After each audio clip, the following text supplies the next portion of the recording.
KSRTCയിലെ ഒരു ജീവനക്കാരനെ മരിച്ചിട്ടുണ്ട്. അതിലെനിക്ക് ഒരു ട്രാൻസ്പോർട്ടിൻ്റെ മന്ത്രി എന്ന നിലയിൽ ആ കുടുംബത്തോട് എനിക്ക് ചെയ്യാൻ കഴിഞ്ഞൊരു കാര്യം വലിയ കാര്യം തന്നെയാണ്. കാരണം അദ്ദേഹത്തിന് 1 കോടി രൂപയിലധികം ഇൻഷുറൻസ് കിട്ടും. നമ്മൾ ഈ ആപത്തുകൾ വരുമ്പോഴാണ് പലപ്പോഴും ഇത്തരം കാര്യങ്ങൾ പരിശോധിക്കുകയും കുറച്ച് ദിവസത്തേക്ക് കർശനമാവുകയും ചെയ്തത്. ഞാനിത് നേരത്തെ പറഞ്ഞപ്പോൾ ഞാൻ കുറ്റക്കാരനായിരുന്നു എന്നുള്ളതാണ് ഏറ്റവും വലിയ ആവശ്യം. ഇത്തരം തെറ്റുകൾ ഞാൻ ചൂണ്ടിക്കാണിച്ചപ്പോൾ അത് അന്ന് ഗണേഷ് കുമാറിൻ്റെ കുഴപ്പമായിരുന്നു. ഈ അച്ഛനമ്മയൊക്കെ ഈ ദുഃഖത്തിൽ നിന്ന് കരകയറാൻ ദൈവം അവരെ സഹായിക്കട്ടെ എന്ന് മാത്രമേ പറയാം. അത്രയ്ക്ക് വേദനയുണ്ട്. കാരണം നമുക്ക് കണ്ടു നിൽക്കുന്നവർക്കും നമ്മുടെ ഹൃദയം പൊട്ടുക.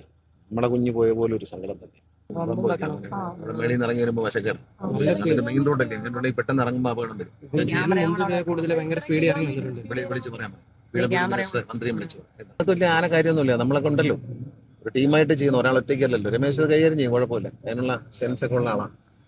അത് ഞങ്ങൾ കൈകാര്യം ചെയ്യും, കുഴപ്പമൊന്നുമില്ല. ഗ്രൂപ്പായിട്ടില്ലേ 7 പേരുണ്ടല്ലോ. അതിനിപ്പോൾ അഡ്കോ കമ്മിറ്റി നിലവിൽ വന്ന് അവർ ഞങ്ങളൊരു ഇലക്ഷനിലേക്ക് ഇത് വളരെ സുതാര്യമായ നിലയിൽ ഇലക്ഷനിലേക്ക് കൊണ്ടുപോകുന്ന ജോലിയാണ് നമുക്കുള്ളത്. അത് ചെയ്യും, കൃത്യമായ ഇലക്ഷനിലേക്ക് വരും.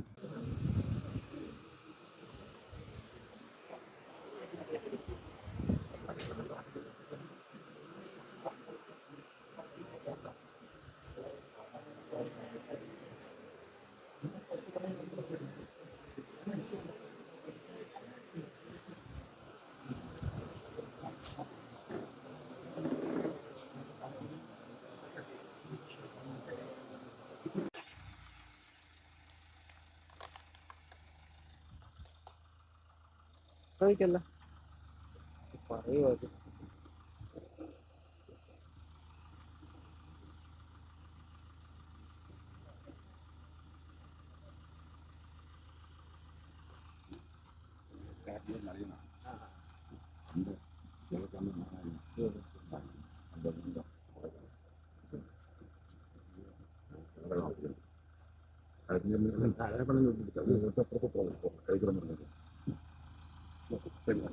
Right. അങ്ങനെ പാർത്ഥിബിൻ്റെ വേർപാടൊരു വലിയ ദുഃഖകരമായ കാര്യമാണ്. കാരണം നമുക്കത് അവരെ ആശ്വസിപ്പിക്കാൻ, ഈ അച്ഛനമ്മമാരെ ആശ്വസിപ്പിക്കാനോ കുടുംബാംഗങ്ങളെ ആശ്വസിപ്പിക്കാനോ വാക്കുകളില്ല. കാരണം കുഞ്ഞാണ്, കാരണം അവൻ നല്ല മിടുമിടുക്കനായ കുഞ്ഞായിരുന്നു. പെട്ടെന്നുണ്ടായൊരു വിയോഗം നമുക്ക് ഒരിക്കലും പ്രതീക്ഷിക്കുന്നതല്ല. അവർക്ക് വേണ്ടി പ്രാർത്ഥിക്കുന്നു, അവരെ ദുഃഖത്തിൽ പങ്കുചേരും. കാരണം അവർ ഈ അച്ഛനമ്മയൊക്കെ ഈ ദുഃഖത്തിൽ നിന്ന് കരകയറാൻ ദൈവം അവരെ സഹായിക്കട്ടെ എന്ന് മാത്രമേ പറയാം. അത്രയ്ക്ക് വേദനയുണ്ട്. കാരണം നമുക്ക് കണ്ടു നിൽക്കുന്നവർക്കും നമ്മുടെ ഹൃദയം പൊട്ടുക. നമ്മുടെ കുഞ്ഞ് പോയ പോലെ ഒരു സങ്കടം തന്നെ. ഗതാഗത വകുപ്പ് മന്ത്രിയായിരുന്നു. ഇപ്പം ഈ ഒരു അപകടം ഒഴിവാക്കാനായിട്ട് എന്തൊക്കെ വണ്ടികൾ കർശനമായി പരിശോധിക്കണം. കാരണം ആ വണ്ടി ഇപ്പോൾ ഇടിച്ച വണ്ടിക്ക് ടയറിന് കട്ടയൊന്നും ഉണ്ടായിരുന്നില്ലെന്നൊക്കെയാണ് പറയുന്നത്. അപ്പോൾ ബ്രേക്ക് കറക്റ്റായിട്ട് അപ്ലൈ കാണില്ല. അതെന്താണെന്നുള്ള കാര്യം മോട്ടോർ വെഹിക്കിൾ ഉദ്യോഗസ്ഥന്മാർ പരിശോധിക്കും. അവരുമായിട്ടും ബന്ധപ്പെടാം. അവരും അത് പരിശോധിച്ചതിന് ശേഷം വണ്ടിയുടെ കുഴപ്പങ്ങൾ എന്താണെന്ന് അവർ കണ്ടെത്തും. അത്തരം വണ്ടികളുടെ പ്രവർത്തനം ഉണ്ടെങ്കിൽ മന്ത്രിയുടെ ശ്രദ്ധയിൽ കൊണ്ടുവരും. അത് നമുക്ക് പരിഹരിക്കാനുള്ള സ്റ്റേറ്റ് വൈഡായിട്ടുള്ളൊരു നടപടി ചെയ്യും. നമ്മൾ ഈ ആപത്തുകൾ വരുമ്പോഴാണ് പലപ്പോഴും ഇത്തരം കാര്യങ്ങൾ പരിശോധിക്കുകയും കുറച്ച് ദിവസത്തേക്ക് കർശനമാവുകയും ചെയ്തത്. ഞാനിത് നേരത്തെ പറഞ്ഞപ്പോൾ ഞാൻ കുറ്റക്കാരനായിരുന്നു എന്നുള്ളതാണ് ഏറ്റവും വലിയ ആവശ്യം. ഇത്തരം തെറ്റുകൾ ഞാൻ ചൂണ്ടിക്കാണിച്ചപ്പോൾ അത് അന്ന് ഗണേഷ് കുമാറിൻ്റെ കുഴപ്പമായിരുന്നു. പക്ഷേ ഇതൊക്കെ മനസ്സിലാക്കണം. നമ്മൾ എന്നേക്കും ഇതൊക്കെ വൃത്തിയായിട്ട് കൊണ്ടു നടന്നാൽ ഒരുപാട് ജീവൻ രക്ഷിക്കാൻ കഴിയും. നല്ലൊരു ലൈസൻസ് കൊടുത്തതുപോലെ എന്നെ കുറ്റം പറഞ്ഞ ആൾക്കാരായി. അതിലൊന്നും കാര്യമില്ല. നമ്മൾ നല്ല ചന്ദ്രമാടയിൽ ഉറച്ചു നിൽക്കണം. KSRTCയിലെ ഒരു ജീവനക്കാരനെ മരിച്ചിട്ടുണ്ട്. അതിലെനിക്ക് ഒരു ട്രാൻസ്പോർട്ടിൻ്റെ മന്ത്രി എന്ന നിലയിൽ ആ കുടുംബത്തോട് എനിക്ക് ചെയ്യാൻ കഴിഞ്ഞൊരു കാര്യം വലിയ കാര്യം തന്നെയാണ്. കാരണം അദ്ദേഹത്തിന് 1 കോടി രൂപയിലധികം ഇൻഷുറൻസ് കിട്ടും അദ്ദേഹത്തിൻ്റെ കുടുംബത്തിന്. ആൾ നഷ്ടപ്പെട്ടു. ആ കുടുംബത്തിൽ 2 പെൺമക്കളാണ്. അവരാകെ ബുദ്ധിമുട്ടിലാവും. അപ്പോൾ അതാകില്ല എന്ന സമാധാനം ഒരു മുൻ ട്രാൻസ്പോർട്ട് മന്ത്രി എന്ന നിലയിൽ ആ പദ്ധതി കൊണ്ടുവന്ന ആളെന്നുള്ളതിൽ എനിക്ക് ചാരിതാർത്ഥ്യമുണ്ട്. കാരണം ആ വേർപാട് ദുഃഖമുള്ള വേർപാട് തന്നെയാണ്. പക്ഷേ ആ കുടുംബത്തിൻ്റെ 2 പെൺമക്കളുമായി മുന്നോട്ട് പോകാൻ ഇനി കഴിയും. അവർക്ക് പെൺമക്കൾക്ക് പഠിക്കാൻ 5 ലക്ഷം രൂപ കിട്ടും. പിന്നെ അതുകൂടാതെ KSRTC ഇൻഷുറൻസിൽ നിന്നും 1 കോടി രൂപ കുറയാത്ത ഇൻകം ടാക്സ് ഇല്ലാതെ കിട്ടും. പിന്നെ പെൺമക്കളെ കല്യാണം കഴിപ്പിക്കാനും 5 ലക്ഷം രൂപ വെച്ച് കിട്ടും.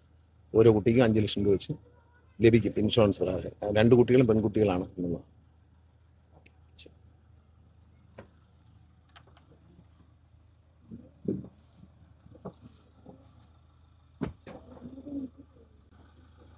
സംഘടനയിൽ 17 പേര് കൂട്ടരാജി വെച്ചാൽ കാരണം എന്ത് തോന്നുന്നു?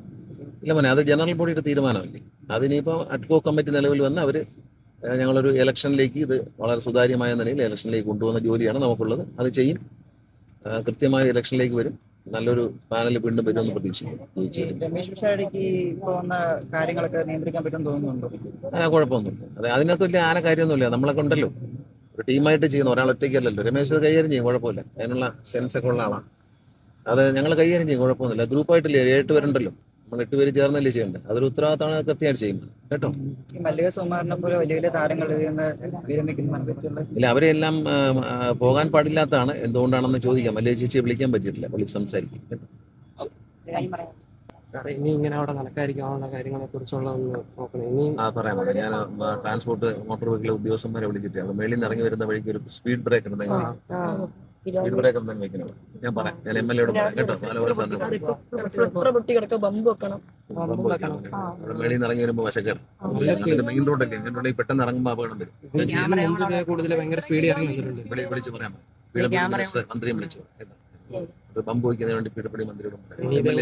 ഇനി ഇതേപോലെ നടക്കാതിരിക്കാനുള്ള ചെയ്യാം കേട്ടോ.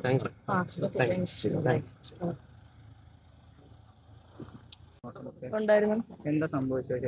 സംഭവിച്ചെന്ന് പറഞ്ഞാൽ ആദ്യമേ ഒരു ബുള്ളറ്റ് വന്നു, അതിന്റെ പുറകെ ഒരു ലോറി വന്നായിരുന്നു. ഈ പിന്നെ അവിടെ ബസ് സ്റ്റോപ്പിൽ ഇച്ചിരി കുട്ടികൾ ഇപ്പൊ ഉണ്ടായിരുന്നു. ലോറി ആണെങ്കിൽ വന്ന് ബുള്ളറ്റിനെ അങ്ങ് ഇടിച്ചിട്ടിട്ട് ബുള്ളറ്റ് മറ്റേ കടമുറിയിലോട്ട് പോയി. എന്നിട്ടാണ് അതിന്റെ പുറകെ ലോറി അങ്ങ് പോയി. പിള്ളേരെ മണ്ടയ്ക്കായിരുന്നു മുഴുവൻ വീണ്. അങ്ങോട്ട് മണ്ണൊക്കെ ഇടിഞ്ഞ് വിഷയായി. നടന്നത് ഒരു സ്പീഡ് വണ്ടി അങ്ങ് വളച്ചപ്പോ അങ്ങ് ചരിഞ്ഞ് അങ്ങനെ പിള്ളേർ. ഇവർ രണ്ടുപേരും നിന്നത്. എന്റെ അനിയനായിരുന്നു ഇവൻ. അപ്പം ഇവൻ എന്നെ വിളിച്ചു. അതുകൊണ്ട് ഇവർ ഇഷ്ടപ്പെട്ടു. അതിന്റെ കൂടെ തന്നെ ഇവന് ഓടിയായിരുന്നു ശരിക്കും. ഇവനെ വിളിച്ച് എന്റെ അടുത്തോട്ട് വന്നപ്പോഴത്തേക്ക് ഇവനെ ഇങ്ങോട്ട് വിളിച്ചത് അവർക്ക് ലോറി വന്നത് മാറി. നല്ല സ്പീഡായിരുന്നു. നല്ല സ്പീഡ്. ശരിക്കും മരിച്ച പയ്യൻ അവിടെ ഓടാൻ പറ്റിയില്ലായിരുന്നു. ഇല്ല, അവർ ശ്രദ്ധിച്ചു വരും. അവരെല്ലാം സംസാരിച്ചോണ്ടിരിക്കും. ഒരു 5 മിനിറ്റ് ലേറ്റ് ആയി പോയില്ലായിരുന്നെങ്കിൽ ഇങ്ങനെ നടക്കത്തില്ലായിരുന്നു. 7:15 വന്നപ്പോ നല്ല സ്പീഡ് ഉണ്ടായിരുന്നു. ശരിക്കും ഇവിടെ ഇങ്ങനെ ലോറികൾ പാഞ്ഞു ചീഞ്ഞ് വരാറുണ്ടോ? നേരത്തെ ലോറികൾ വരാറുണ്ട്, പക്ഷെ നല്ല അതിനനുസരിച്ചുള്ള സ്പീഡിൽ ഇറങ്ങി വരുന്നത്. ഇതിപ്പോ ആദ്യമായിട്ടാണ് ഈ സ്പീഡ് ഇറങ്ങി വരുന്നത്. ഓവർ നല്ല നല്ല സ്പീഡായിരുന്നു. ശരിക്കും ഇവിടെ എന്തൊക്കെ ചെയ്യേണ്ടത്? മന്ത്രി അടുത്ത് എന്താ പറഞ്ഞത് നിങ്ങള്? ബമ്പ് വെക്കാനും പിന്നെ റിഫ്ലക്ടർ വെക്കാനും. ഇറക്കത്തിൽ നിന്ന് വരുമ്പോ ഒരു സ്പീഡ് ബ്രേക്കർ. ഇത്ര കിലോമീറ്റർ ക്യാമറയില്ല ഇവിടെ. അവിടുന്ന് ഇറങ്ങി വരുന്നത് ഇറക്കം വേണ്ട അതിൽ കൂടുതൽ സ്പീഡിലായിട്ട് അവര് കൊടുത്ത ആക്സിഡന്റ് കൊടുത്ത് വരുന്നത്. അതിന് മുമ്പ് കണ്ടിട്ടുണ്ട്, പക്ഷെ ആക്സിഡന്റ് ആയിട്ട് നടന്നിട്ടില്ല. പക്ഷെ ഇതാ ഇപ്പൊ അങ്ങനെ നടന്നത്, അതുകൊണ്ടാ പറഞ്ഞത്. നിങ്ങളൊക്കെ പേര്? എന്റെ പേര് ഓംശങ്കർ. ഏത് സ്കൂളിലാണ് പഠിക്കുന്നത്? EHS.